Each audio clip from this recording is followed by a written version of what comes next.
Are South Sudan's rival leaders finally settling their differences? Salva Kiir and Riek Machar agree to share power and form a new unity government after years of civil war. But after 3 failed peace agreements, will this one last? This is Inside Story.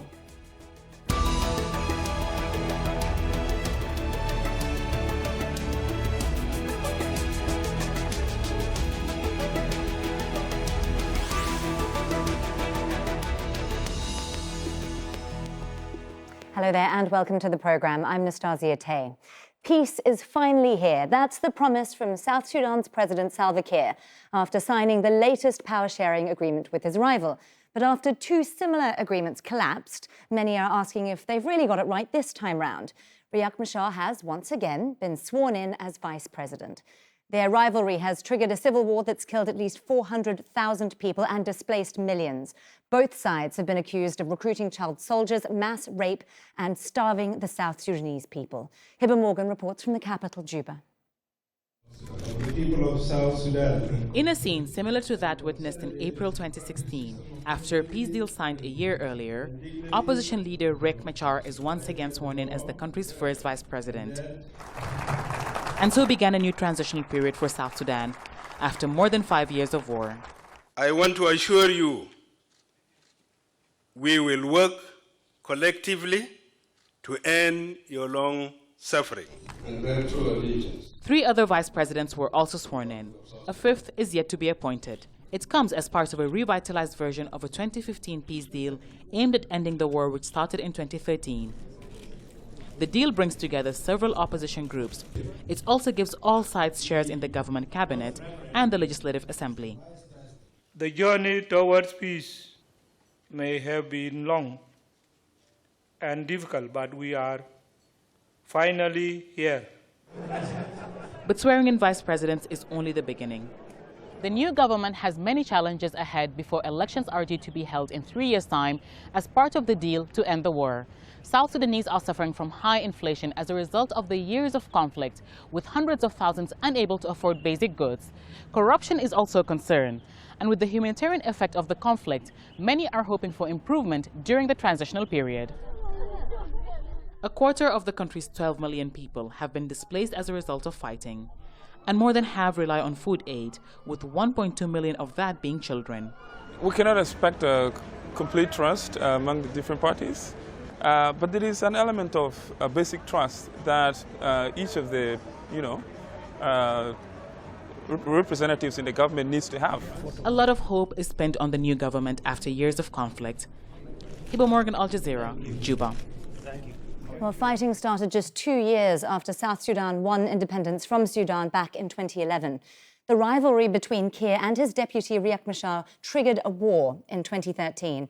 It started when Kiir fired Machar and accused him of plotting a coup. Machar denied any such attempt. Forces loyal to the leaders fought in the capital, Juba, and across the country. The battle soon took an ethnic turn as Kiir and Machar come from different groups. A 2015 peace deal brought Machar back as vice president, but that didn't last. He went into exile following more fighting in the capital almost a year later. In 2018, Kiir and Machar met for the first time in 2 years and signed a new ceasefire agreement, paving the way for this power-sharing government now. Well, let's now bring in our guests. In South Sudan's capital, Juba, we have Boswell. He's senior analyst for South Sudan at the International Crisis Group. From Paris in France, Nyagoah, who's South Sudan researcher at Human Rights Watch. And in the United States, Madut, who is professor of anthropology at Syracuse University. He's also a former official in the South Sudanese government. Welcome to you all. Thank you for joining us on the programme. Jock, I'm going to start with you because we've seen all of those pictures this week of Riek Machar and Salva Kiir hugging and smiling. And we know that these are 2 men with a very long-standing rivalry. What is the state of their personal relationship now? Have those animosities faded?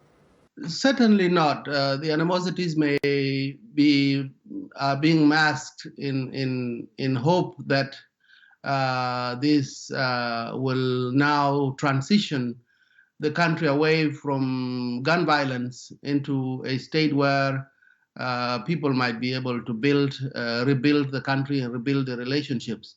What we have seen in the statements and the hugs and handshakes and smiles for cameras tells a story that is not exactly the story of South Sudan.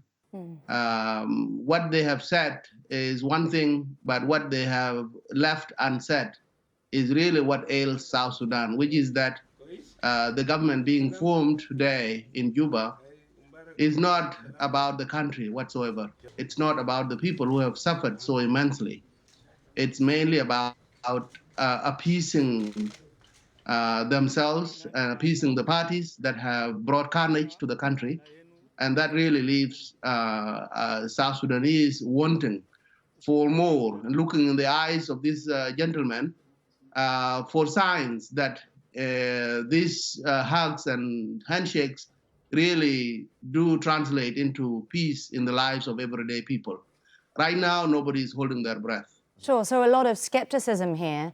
Alan, let me ask you about the sense of déjà vu. I mean, we saw this back in 2016, Riek Machar being sworn in, and then he was essentially chased out of the capital. So what's different this time round, if anything? Well, for sure, there's, I think, a lot of people, South Sudanese and people outside, who feel like they're sort of watching a doomed rerun, I think, of the events that happened in 2016 and even before when these guys were in a government in 2013. And there's a lot of skepticism that they can manage to work together this time. There are some differences this time, which at least maybe lend some hope, if not outright limited optimism. I think for one, the main one is that last time Riek Machar came to assume this post in 2016, he had his own basically private militia flown in with him, and they immediately securitized the capital Juba into competing camps. And actually how the war ended up restarting is that when these guys would meet at the presidential palace, they'd have their own elite bodyguards staring at each other, people who'd been fighting for a long time. And eventually a firefight broke out, and that re-erupted the war. So one of the final parts of this agreement leading up to them actually forming the unity government was that Riek Machar accepted this time to come back, at least for the time being, in the protection of Salva Kiir's own forces. Well, big concessions certainly on both sides. Nyagoah, how is this being viewed by their supporters? Because there have been big concessions made, and surely there are still some hardliners who are potentially quite unhappy. Right. I mean, the formation of a unity government is quite a significant step. But we have to consider the backdrop under which this is occurring. Well, you're seeing that there are still parties who are outside the peace process, including the National Salvation Front and the South Sudan opposition movements. The National Salvation Front has been, fighting the government in parts of Equatoria, and there have been atrocities against civilians committed by both sides. So walking into this government is, so there is a lot that will need to be done, and key of which is whether this government will be able to deliver, especially where it is a government of the elite, some of whom have had command responsibility of abuses for the last 6-7 years, and others whom are sanctioned by the United Nations, by the European Union, and also by the US government. So there will have to be a lot of considerations made about how this government is going to deliver at all. Sure. You say it's a government of elites. I mean, these discussions were taking place this week. Alan, you're sitting in Juba, and I see even after Salva Kiir made what he called this painful concession about the number of states, and we'll come to that in a moment, but I want to talk about the tone of the discussions here. Machar seemed not very pleased about that. So how did this actually get across the line? Yeah, I mean, I talked about the concession that Riek Machar made in the final days. But as you mentioned, President Kiir made a really big compromise 1 week before this formation, about 1 week ago. And that was to revert the country back to its original 10 states. And this issue, this dispute over the configuration of states in the country, how many of them, their boundaries, had become just an absolute deadlock, and it was actually preventing the peace process from moving forward at all. I think in many ways, the number of states, it sounded, and sounds quite abstract to a lot of people, but essentially during this war, you had a lot of territorial gerrymandering. Both sides formed their own states, and it became a matter of a great dispute about when they formed a unity government, what the states would be and where their boundaries would be. And you had certain groups who felt like basically their land was taken and annexed in this war, who were vowing not to participate if the peace process moved forward otherwise. So what really moved in the final few weeks was that we saw really for the first time since I'd say 2018, the regional leaders really step in and put these, sit these two down and really insist on a compromise on this issue. And they pressed Kiir especially to revert back to these 10 states, and he did so. And that meant, firing 32 governors, taking away states that had been given to certain groups. So that was definitely not an easy thing for him to do. But he did do that. Like you said, there is some dispute about it because he reverted to 10 states, but there was 3 administrative areas, 2 of which had existed before, 1 of which was especially controversial and was new, but it wasn't, those caveats were not enough to keep blocking the peace process. Well, clearly a lot of divisions still exist. Jock, let me come to you, because one of the other big outstanding issues here is an army, an integrated army, and there are at least 40 militia groups across the country, and these are fighters that have been battling each other, essentially, and there are some ethnic tensions there. So unsurprisingly, it's not been easy to try to get them all integrated into one army, and that process was already supposed to have begun. How is that going? Right now, there are really good signs that people are gathering in training camps, and that potentially a national army, a unified national army, will be created from out of these various camps and various training centers. But you are right. I think any kind of security transformation is what is going to make or break any kind of political settlement. So far, we have seen signs that this is being taken more seriously this time, whether that was the cessation of hostilities or the demands that cantonment camps be set up. There are signs that this is being taken seriously. The problem is that integration, military integration, is not an easy task, especially of forces that have fought such bitter and vicious conflicts over 6 years.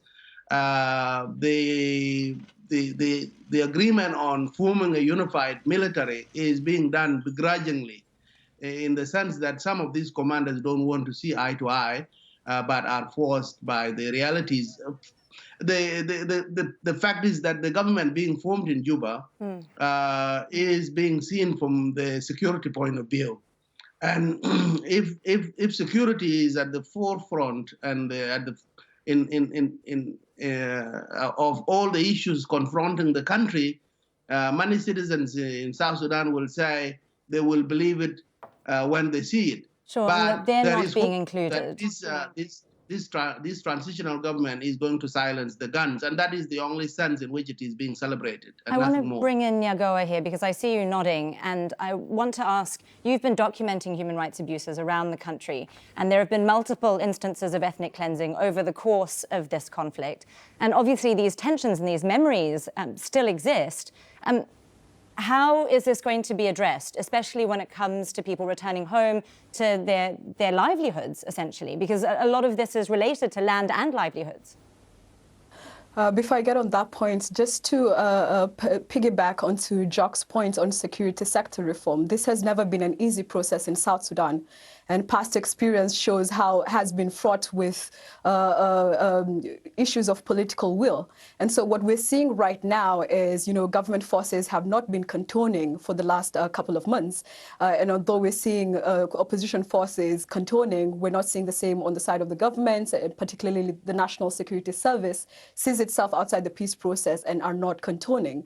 But also over the last couple of months, over the last couple of years, we have seen forces, armed groups abducting civilians for the purposes of recruitment. And the UN has also documented how over the last 1 year, both sides have been recruiting to increase their forces, because cantonment and security sector reform in South Sudan is a game of numbers. The more people you have, the more benefits you have, the more ranks you get. deaths. So what we're seeing is also civilians who've been abducted for recruitment purposes, or in the case of, in most cases of women and girls who've been abducted into armed groups. Most of them are not getting released.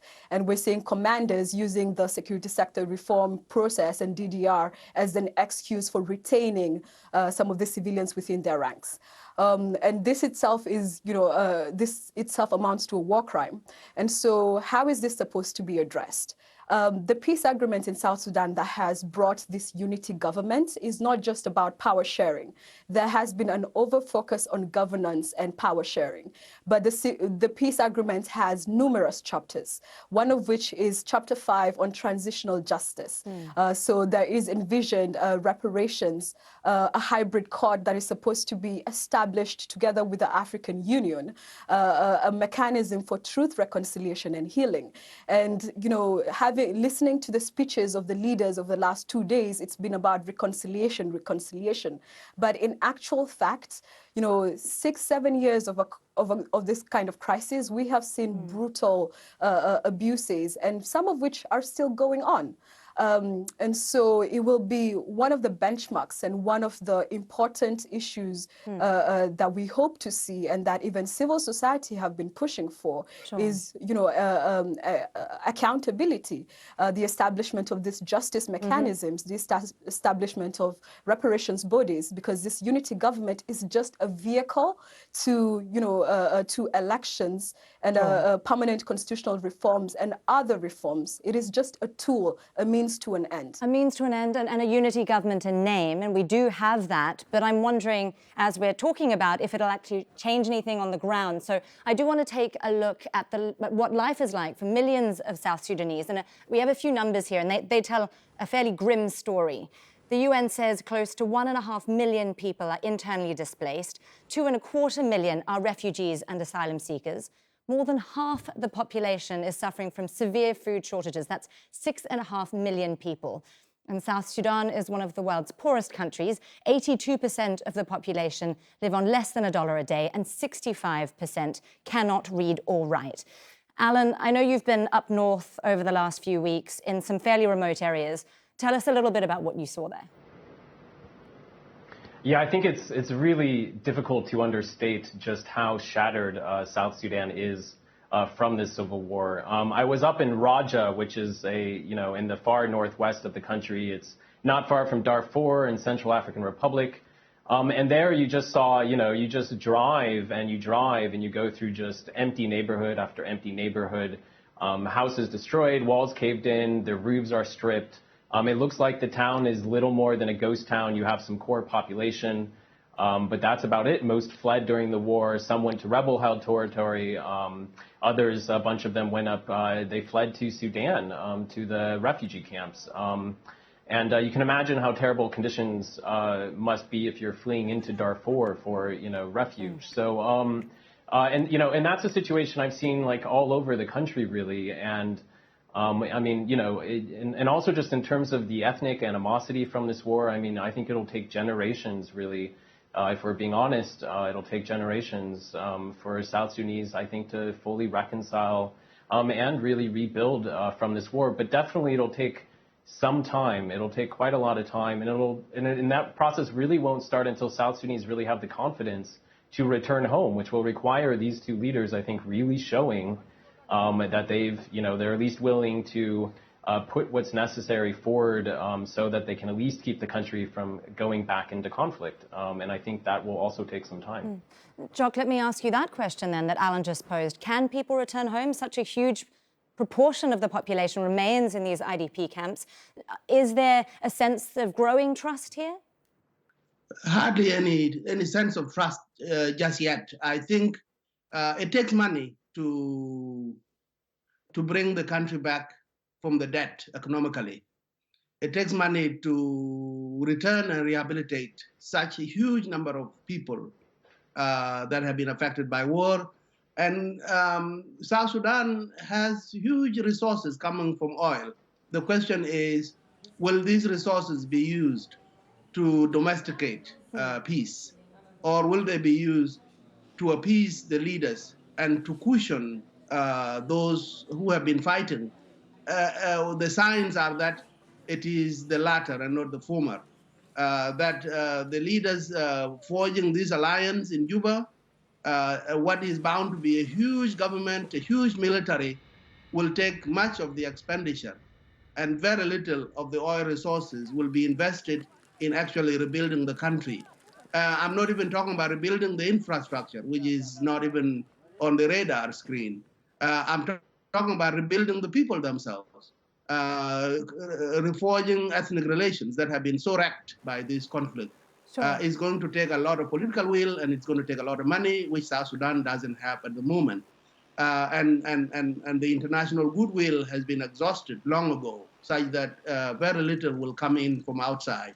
So what we are looking at is an expectation of these political leaders. I mean, Riek Machar gave a speech the other day on the occasion of his swearing in as first vice president, and he fell short of what people thought he was going to say, something akin to a vision about how the country is going to move out of this malaise, about how the country is going to rebuild the relationship between its citizens, and about how the country is going to generate resources and revenues to try to give people a sense that peace is going to come, and it's not just going to come between the elite, but it's going to translate into their lives on an everyday basis, something they can take to the bank.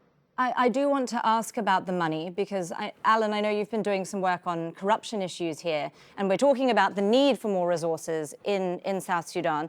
Is corruption likely to be addressed within this unity government? And coupled with that, how is the international community viewing this? The US was very invested in South Sudan. Obviously, corruption is a big issue for international donors. What does the international community need to be doing for South Sudan now?